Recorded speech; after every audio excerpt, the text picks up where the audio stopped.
Today, it's a pleasure to welcome Daniel Pipes, president of the Middle East Forum and publisher of Middle East Quarterly. His writing has focused over many years on American foreign policy in the Middle East, as well as on Islam. He'll have a new book appearing in June called Israel Victory: How Zionists Win Acceptance and Palestinians Get Liberated. And you'll see the link to his website in the chat function at the bottom of your screen. I'll be talking with Daniel for about 15 minutes, and then we welcome questions from you, the audience. Please start submitting your questions via the Q&A function at the bottom of the screen now, and I'll get to as many as soon as possible. The program as a total will last for about 30 minutes. Daniel, welcome. Pleasure to talk with you today, and it's been a pleasure to work with you and your colleagues. Thank you. Mutual. Daniel, looking back to the day after October 8th, it was obvious that Israel was going to begin a military campaign against Hamas. Over the last months, what surprised you or what's noticeable about how that campaign has evolved? I've got to say, Jeffrey, that everything that's happened since October 7th is surprising. October 7th itself was a shock. And so much that's happened since. Where to start? The Israeli incompetence and lack of preparation was one surprise. I believe that Hamas itself was surprised. It did not expect to kill and capture so many people, and probably not happy about having done it because it led to much greater Israeli reaction. The outside world has surprised me in the sense that Hamas is able, as it has been for years, but even more now, to convince many Muslims, Islamist Muslims especially, and the left, that it is the victim. No matter what it does, no matter how brutal it is, how many people it kills, takes hostage, it is the victim. That message that convinces so many on the left and among Muslims is, I gotta say, a surprise. The solidarity with solidarity with Israel on the right is a surprise. The emotional support for Israel. So everything is surprising. Where do you think, if you would describe the current situation now, what do you think are the most important things to observe in the next few weeks or months? What are you paying attention to?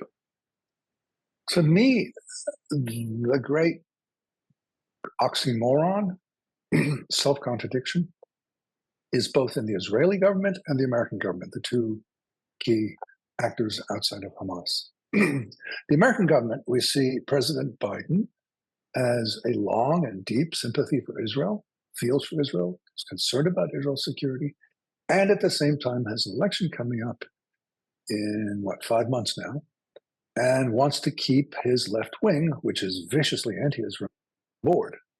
So how does he reconcile his own concern for Israel with the need to appease, keep on good terms with the toxically anti-Israel left of his party? And that has led him to adopt inconsistent positions, as symbolized by the speech he gave last Friday, just 3 days ago, which made no sense at all, a pure self-contradiction. Similarly, in Israel, you see another self-contradiction, because there are two goals that are both paramount, and they're self-contradictory. One is to defeat, destroy Hamas, which the Prime Minister and many others have many times repeated, no more Hamas. On the other hand, the return of the hostages. Now, if you're going to get the return of the hostages, you have to negotiate with Hamas. If you're going to negotiate with Hamas, you can't defeat Hamas. So the Israeli government has announced these two contradictory goals as though they can do them both at once. They can't. And it goes back and forth. Those of us who watch these matters closely try and figure out what is the actual real Israeli priority, the paramount priority, and it keeps being unclear because they go back and forth. So I think that's at the heart of this. What is the American government policy? What is the Israeli government policy? Now, there's, of course, Hamas, but we don't know anything about Hamas, so I can't really talk about it. There's surely the tensions there too, but we don't know enough to speak about it. Daniel, thanks for that. So let's explicate a little bit both the Israeli and the American positions. There's been a lot of talk about how Prime Minister Netanyahu's own political support, which is based on a complex coalition within his cabinet, also muddies and makes more complicated the war aims. Do you think that the current political structure supporting Netanyahu that allows him to stay in power allows for any kind of clear Israeli policy, or is it one that forces him to muddle through? You're absolutely right that there are two politicians, two parties in his coalition who made it clear that the hostages cannot be the paramount priority, that destroying Hamas must be, and they will quit if that's not the case. But there are other parties who could join him. Now, they're not parties who want to save Netanyahu's government, but they might decide that should push come to shove, they would be willing to save the government in order to get the hostages released. So the internal Israeli politics of this are very complex, and nobody knows whether Gantz, Lapid, Lieberman, others might join if Smotrich and Ben-Gvir allowed. But ultimately, really, it's Netanyahu's decision. What's his paramount priority? So far, he's fudged. He said they both are. Well, they can't both be. We'll find out eventually. I don't know. Nobody knows. Probably the prime minister himself doesn't know. Do you think there's much demand for what is Israel's day after vision for Gaza? Do you think it has one? Prime Minister Netanyahu, on a number of occasions, has, especially in March of this year, has outlined what he prefers to see. And I'm happy to say that I think it's a very good vision. But it's not been much talked about for the last 2.5 months. I'm not sure if it's still his vision. But essentially it was to have Israeli military control briefly, and then find Gazans, non-Hamas or anti-Hamas Gazans, to work with. I think that's by far the best solution. You don't want the Palestinian Authority. You don't want the Arab states. You don't want international soldiers. You don't want Israeli soldiers. You want Gazans who are willing to work with Israel. And as I understand Gaza, as I understand the suffering of the Gazans at the hands of Hamas, I think there are plenty such Gazans who, if assured that Israel will be there and not abandon them, would be willing to work with Israel. So I hope that continues to be the Israeli plan for the day after. He hasn't talked about it in a while now, so I don't know. But so far, that has been the articulated plan.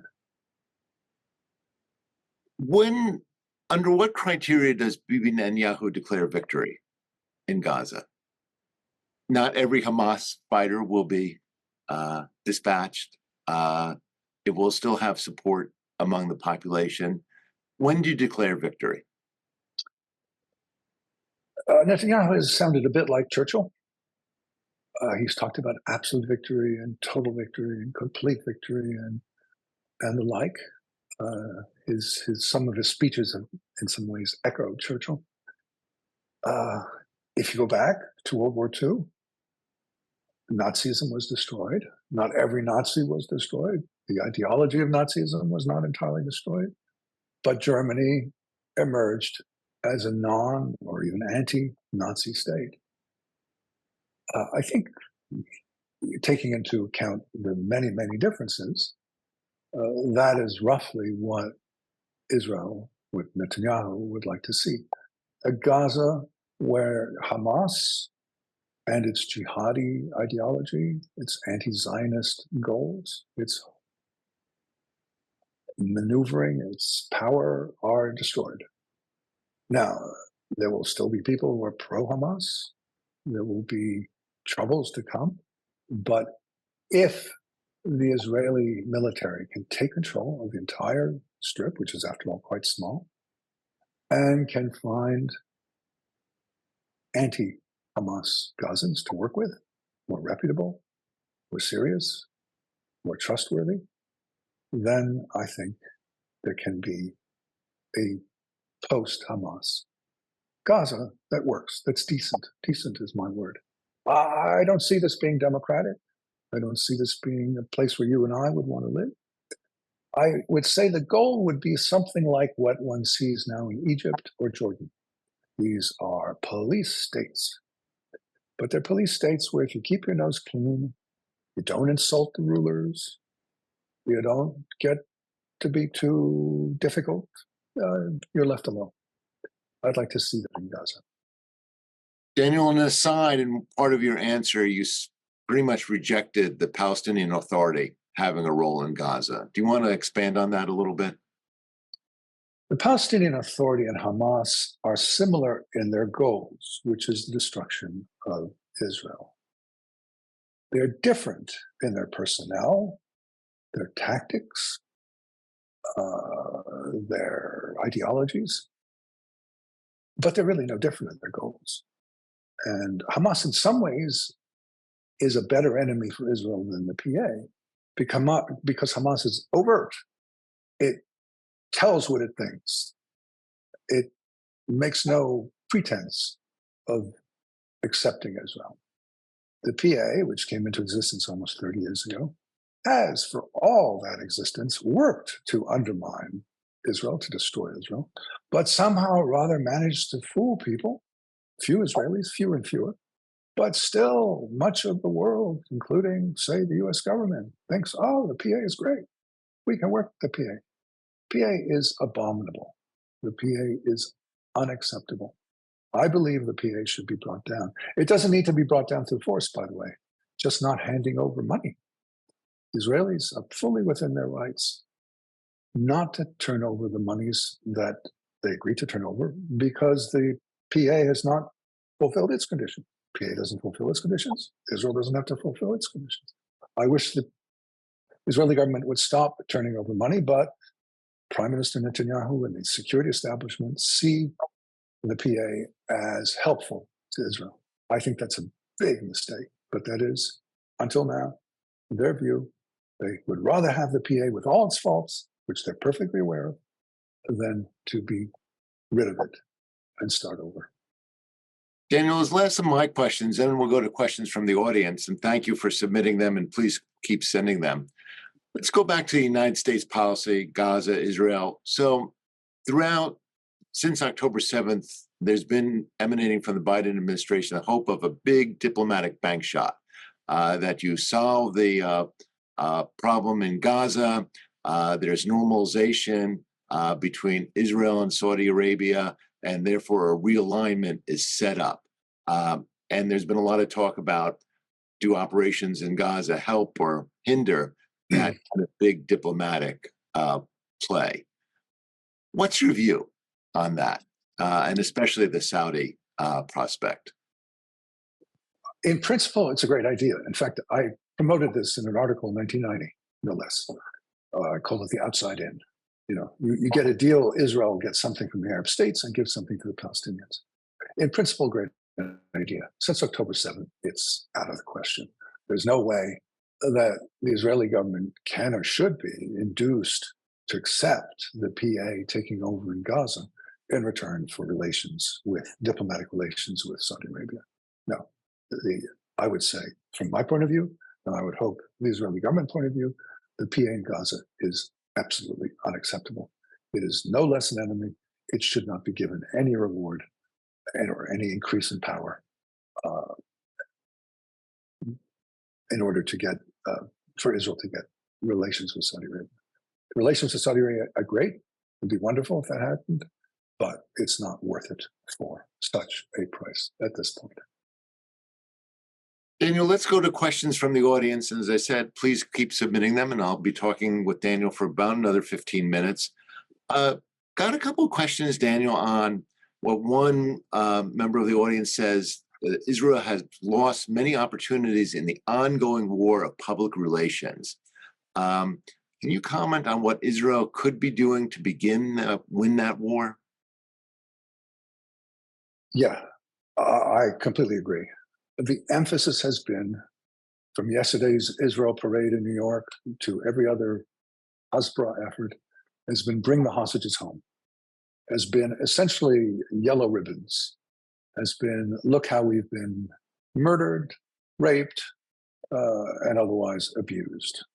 I don't think that's a winning message. I would like to see the Israelis point to the disaffection of Gazans towards Hamas. That's a powerful message. Gazans despise Hamas in their great multitude. They want out from Hamas. Hamas is evil. Hamas is tortured and murdered Gazans as well as Israelis. That, I think, is a far more powerful message.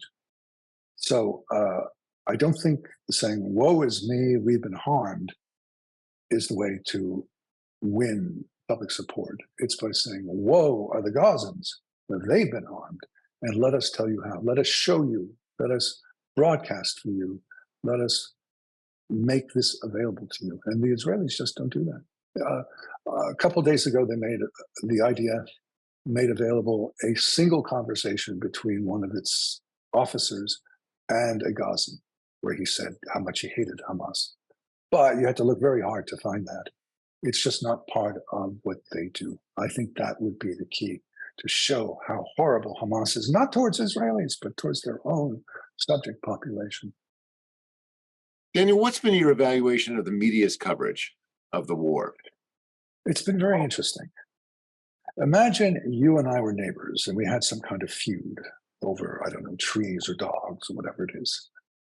And the local newspaper got interested and was on your side against me. And it decided to publicize everything it could about me. It searched my whole background, found people who don't like me, went on and on and on. And only good things about you. Now, all this would be accurate. There are people who don't like me. I have done things which I shouldn't have done. You are a great person. But it is biased by virtue of the coverage. It's not false. It's just biased. And that's what the mainstream media has done with Israel and Hamas, is it looks at all the things that it can find that are bad about Israel, or about Israeli behavior, Israeli mistakes, and it makes them big as possible. Whereas Hamas and its far more grievous behavior is not discussed. So there's a bias by virtue of the nature of the coverage. We see almost nothing about Hamas and how it treats its own subject population. Again, the Israelis aren't doing it, and the media isn't doing it. And therefore, the onus is on Israel. Now, I'm not saying, obviously, the Israelis are angels. They're not. They make mistakes.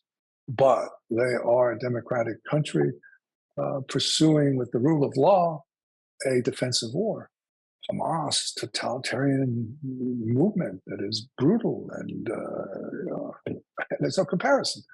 But the coverage makes it look like Israel is the aggressive, evil party. Daniel, who do you think's done the best in terms of the media's coverage of the conflict? Who do you look to? I tend to look to Israeli publications in English, and they provide serious coverage. Israel Hayom, Times of Israel, Jerusalem Post, Israel National News, also Allgemeiner in the United States, endless coverage. And if you look hard, you find what's really important. Daniel, another question from the audience revolves around Egypt and what Egypt has done or not done for Gaza and Gazans. And specific question the audience member writes is, why has the U.S. avoided pressuring Egypt? And also wants to know about the United Nations. U.S. relationship with Egypt, Israel's relationship with Egypt, complicated. How do you see the dynamics playing out there? Yeah, good point. Egypt, like other Arabic-speaking countries has a contradiction as well, in that the rulers have long ago come to the conclusion. Sadat went to Jerusalem in 1977, 47 years ago. Long ago, come to the conclusion that it's time to end this conflict with Israel. It is too painful for Egypt, militarily, economically, and otherwise. They want it over. But because before 1977, for some 25 years, the Egyptian government had presented Israel as the Zionist enemy that must be obliterated, it inculcated an anti-Zionist sentiment in the population that remains there. So you have an anti-Zionist population and a government that wants out, that has been essentially out since 1973, since 51 years ago. The government has been out. It talks, but it doesn't do anything really serious against Israel. And so the government would like to be out of it, but the people are not ready to be out of it. And therefore you have lots of contradictions. So for example, the Houthi attack on shipping in the Red Sea is a disaster economically for Israel, which counts on the Suez Canal tolls. But the government barely says a word because it's afraid that its population is happy about the Houthi attacks because they're somehow anti-Israel. You see this in Cairo's relations with Hamas as well. It doesn't like Hamas. The government is anti-Muslim Brotherhood at its core, and yet, and Hamas is Muslim Brotherhood, and yet it is very careful with Hamas. So the government of Egypt, as well as Jordan, are very careful with this problem and show kind of snarling grimace at Israel without really wanting to do anything negative towards Israel, but they need to for domestic purposes. Daniel, another member of the audience writes, Hamas recently assassinated a clan leader who was willing to challenge them for ruling Gaza. Is it far-fetched to think that any Gazans are willing to risk aligning themselves with Israel, or that such Gazans even exist? They definitely exist. And you're right to point out that it's a risky thing to do. And I did mention earlier that the Israelis have to be there to protect them and not let them out to dry. Israel has to be there in force and has to work with these Gazan administrators and police force and educators and others. Yes, I do believe that it can be done, but it'll take a real intense effort on the part of Israel to find the right people, to provide them a security, to fund them, initially at least, and to build up a new regime in Gaza. Again, Gaza is a tiny place. It shouldn't be that difficult. Daniel, we're getting out of time, but we have a few more minutes. So let me try to get to as many questions as possible. Okay, I'll be brief. Please be as in-depth as you choose.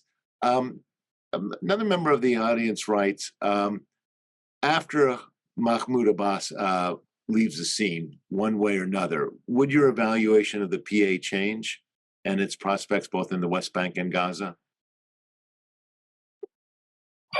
I doubt it. The leadership of the PA is steeped in anti-Zionist ideology, and it's hard to imagine anyone having the power to make those changes. But look at Saudi Arabia. You have a kingdom, a police state, and a new guy comes in, Mohammed bin Salman, and he can make changes. He's got that kind of power. I don't think Mahmoud Abbas can make that kind of change. I don't think his successor can. The PA is an amalgam. It's not a power structure. And therefore, I think it's unlikely to change its spot. It will continue to be the vicious totalitarian movement that it is today. It is extraordinary how focused it is on the destruction of Israel. Everywhere you go in the West Bank, more than in Soviet Russia or Nazi Germany, you're surrounded by messages about hating Israel, destroying Israel, killing Israelis. It's just pervasive. I have a hard time imagining that any single person could change that. Daniel, another member of the audience, a good friend, writes, historically, you have often espoused the concept that the solution of the conflict between the Palestinians and Israel is the defeat of the Palestinians and then have Israel dictate the terms of peace, similar to the resolution ending World War II. Has the events of October 7th and aftermath changed your views on this? Well, thank you for bringing up Israel Victory. As you heard in the introduction, that is the title of my book coming out in 2 weeks.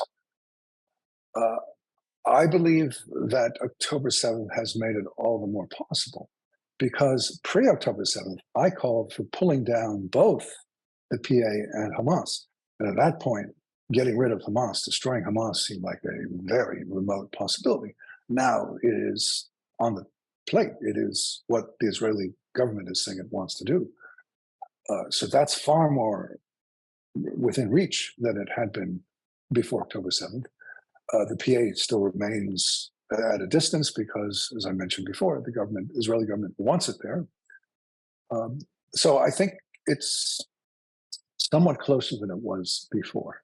And let me just add that I don't see so much the Israelis dictating the terms as I see the Israelis working with Palestinians who are ready to work with Israel or friendly to Israel to make changes. I think we have reached the point after a century and more of Palestinian rejectionism that there is a cohort of Palestinians who are skilled, energetic, and ready to work with Israel. And Israel should wake up to them. Israel has never paid them attention, never seen them as a possible alternative to the rejectionist legacy of Amin Hosseini, Yasser Arafat, Mahmoud Abbas, Yahya Sinwar. Has never looked to this other body of Palestinians. It didn't look to them in 1967. It didn't after the Israeli victory in the Six-Day War. It didn't look to them in 1993 with the Oslo Accords. I hope it'll look to them in 2024. Daniel, last question, a lot more that we could go through the audience. I'm afraid I'm going to miss out on several dozen questions, but Iran plays an important role in all of this, in Israel's seven-front war. In your estimation of what happens next in Gaza, what are the Iranians' goals, and how does that play out in the complex relations between Hamas, Israel, and the United States? Well, the Iranians seek a ring of fire around Israel, Lebanon, Syria, Jordan, Saudi Arabia, Yemen, Egypt, you name it. They want to have Israel surrounded. They want to choke Israel. They want to destroy Israel. They've done pretty well. They have control of 4 Arabic-speaking countries now. They want to build on that. They want to increase it. They want to keep the pressure up. Death to Israel. It couldn't be more clear. The Israelis have been cautious, too cautious in my estimation. They should have done more. I hope they will do more to stop the Iranians, whether it be this ring of fire or whether it be the nuclear weapons. The Israelis are pretty much alone, and they have real power, and they can take steps. What they did against Iraq in 1981, Iraq, was completely unpopular. President Reagan was furious, but they did it. And it was a hugely positive step. They did it in 2007 with Syria. Nobody really noticed. Time to do the same with Iran today. Daniel Pipes, pleasure to be talking with you about Gaza. We obviously could go on for quite some time. Let me thank you both for this discussion and for your partnership with the Middle East Forum on our series, Israel's 7-Part War. Next week at 11 a.m. Pacific Daylight Time, I'll be talking with Hadi Awis, noted Syrian analyst, about Israel's reactions and relations and war with Syria. We hope you'll join us then. And we also hope that you'll check out the websites of both the Middle East Forum and American Jewish University for the many programs we have coming up, which we hope will provide you insight on these fascinating and difficult problems. Daniel, thank you so much for joining us today. It's been a pleasure talking with you. And also thank you to the audience. I hope to see you on Thursday with my discussion with Admiral Mullen and many times in the future. Thank you so very much.